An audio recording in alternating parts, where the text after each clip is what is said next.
అమాయకంగా గిరిజన పిల్లలు చచ్చిపోతా ఉన్నారు. మరి ఏం చేసింది ప్రభుత్వం? నేనైతే చెప్తున్నా ఇది ముమ్మాటికి కాంగ్రెస్ హత్యనే అనేసి. ఎందుకు అనంటే లక్కచర్ల ఆ, వాంకిడి ఆసిఫాబాద్ జిల్లా వాంకిడి గిరిజన ఆశ్రమ పాఠశాల విద్యార్థి పాపము ఆమె ఫుడ్ పాయిజన్ అయ్యింది. ఫుడ్ పాయిజన్ అయ్యి ఆమె హాస్పిటల్లో చేరింది. ఇప్పటి వరకు కాంగ్రెస్ ప్రభుత్వం వచ్చి 11 నెలలు అవుతుంది. ఈ 11 నెలల్లో 42 మంది విద్యార్థులు చనిపోయారు. ఆ 42 మంది అని అంటే ఇప్పుడు 11 నెలల్లో నెలకు 3 చొప్పున 10 రోజులకు ఒక అమ్మాయి ఇలా చనిపోతూ ఉంటే విద్యాశాఖకు మంత్రి లేడు.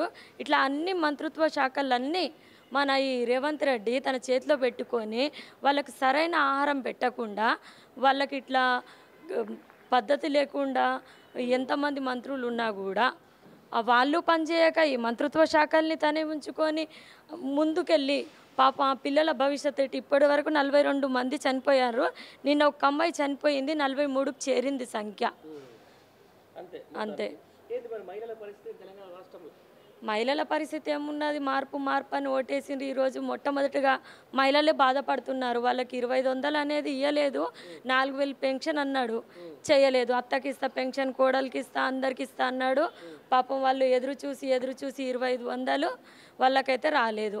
బస్సు ఫ్రీ అని చెప్పిండు. పాపం బస్సులలో అక్కలుగా ఎక్కంగానే సీట్ల కోసం తన్నుకోవడమే, కుస్తీలు పడతారు సీట్ల కోసము. అంటే డ్రైవర్లు కూడా కనీసంగా అప్పుడైతే చెయ్యి పెట్టంగానే బస్సు ఆపేది, ఇప్పుడు చెయ్యి పెట్టిన తర్వాత కూడా బస్సు ఆపట్లేరు. ఆపినా కూడా వాళ్ళు డ్రైవర్లు కూడా బండబుతులు తిరుగుతాండ్రు. 100 మందో 50 మందో ఎక్కే బస్సులో 200 300 మంది ఎక్కితే ఆ టైర్లు కూడా ఊసిపోతాయి. చాలా బాధాకరంగా ఉన్నది. బస్సులు అనేది ఫ్రీగా పెట్టి ఇబ్బంది పెట్టడం తప్ప మరేం లేదు.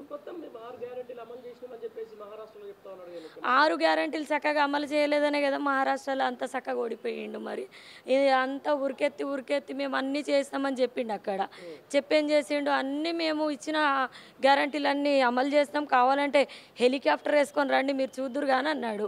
ఎక్కడ అభివృద్ధి చేయలేదని వాళ్ళకి తెలిసింది, వాళ్ళు ఓట్లు వేయలేదు, మొత్తం సీట్లే పోయినాయి అక్కడ. మరి అట్లాంటప్పుడు తెలంగాణ ప్రజలు ఓట్లేసిన తెల్లారి నుంచి నమ్మట్లేరు. ఏదో నమ్మి ఓట్లేసిండ్రు. ఓట్లేసిన పాపానికి వాళ్ళకి అట్లయింది, శాపమైనట్టు అయింది. తెలంగాణ ఆగమాగం ఉన్నది చెప్పాలండి. రాష్ట్ర ముఖ్యమంత్రి కాంగ్రెస్ పాలనలో ఏ రోజు మంచిగుందంతే. కాంగ్రెస్ ప్రభుత్వం వచ్చినాక తెలంగాణ అన్ని రంగాల్లో ఆగమ ఉన్నది. విద్యా వ్యవస్థ కానీ, వ్యవసాయ రంగం కానీ, ఇండస్ట్రీ కానీ, అన్ని విధాలు ఆర్థిక వ్యవస్థలు కూడా అప్పులకుంట చేసిన కాంగ్రెస్ ప్రభుత్వం తెలంగాణ రాష్ట్రాన్ని. అంటే గత 10 ఏళ్ళు కేసీఆర్ చేయలేదు, నడిపేయలేదా? అప్పులు చేసి అభివృద్ధి చేసిండు. ఈయన అప్పులు చేసి పక్క రాష్ట్ర ఎలక్షన్లకు 3 ఏళ్ళు పంపిస్తుండే.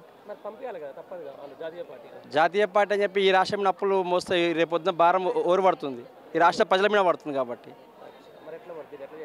రానున్న రోజుల్లో కాంగ్రెస్ పార్టీకి తగిన గుణపాఠం చెప్తారు, పక్కా చెప్తారు. గురుకుల విద్యార్థులు చనిపోయిన శైలజ విద్యార్థి చనిపోవడము చాలా దౌర్భాగ్యం. సొంత గ్రామంలో కూడా పక్క చుట్టాలు కూడా పోకుండా పోలీసుతో దిగ్బంధనంతో చావు కార్యక్రమం చేస్తున్నారంటే ఎంత. ఈ రాష్ట్రానికి విద్యాశాఖ మంత్రి లేడు, విద్యా వ్యవస్థకి దిక్కు చూచుకోలేడు, ప్రభుత్వం పట్టించుకోవడమే లేదు. 1 ఇయర్స్ పరిపాలన 50 ఏళ్ళు వెనకబడి పక్కా ఉంటుందన్న. ఎందుకు లేదన్నా అని అంటున్నా. అన్ని విధాలుగా అన్ని రంగాలలో ఉంది. వడ్లకు కూడా 500 రూపాయలు ఇస్తాను బోనస్, దానికి కూడా గతి లేదు. ఎక్కడుంది? పింఛన్లు ఇస్తామన్నారు, ఎప్పుడు ఇస్తారు? ఇంకా సత్యనానికి ఇస్తారా? పింఛన్లు పెంచుతా అన్నాడు, ఒంటరి మహిళలకు 200 ఇస్తా అని చెప్పిండు, దాని కూడా పత్తకులు.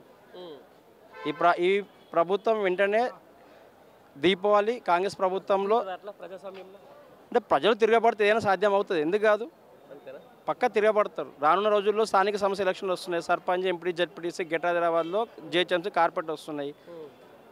ఏమంటారు, మా అక్కలు అన్నలు తమ్ముళ్ళు వాళ్ళే చెప్తారు, ఓటు రూపంలో చెప్తారు.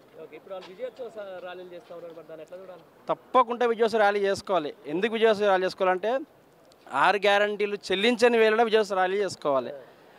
3-4 రాష్ట్రాల ఎలక్షన్లు ఈ తెలంగాణ రేవంత్ రెడ్డి సీఎం అయినాక ఎన్ని రాష్ట్రాల ఎలక్షన్లు పక్క రాష్ట్రాలకు 3 ఏళ్ళు పంపించినందుకు విజయవంతం చేసుకోవాలి. రాహుల్ గాంధీ దగ్గర మోచోనీళ్ళు తాగుతున్నందుకు విజయవంతం చేసుకోవాలి. తప్ప తెలంగాణ రాష్ట్ర ప్రజలు ఈరోజు ఇంతవరకు సంతోషంగా లేరు కాంగ్రెస్ ప్రభుత్వం వచ్చినాక. అంతేనా? తప్పకుండా తెలంగాణ ప్రజలకు సంతోషం. మళ్ళీ కేసీఆర్ పరిపాలన ఎప్పుడైతే వస్తుందో అప్పుడే సుభిక్షంగా రాష్ట్రం ఉంటుంది.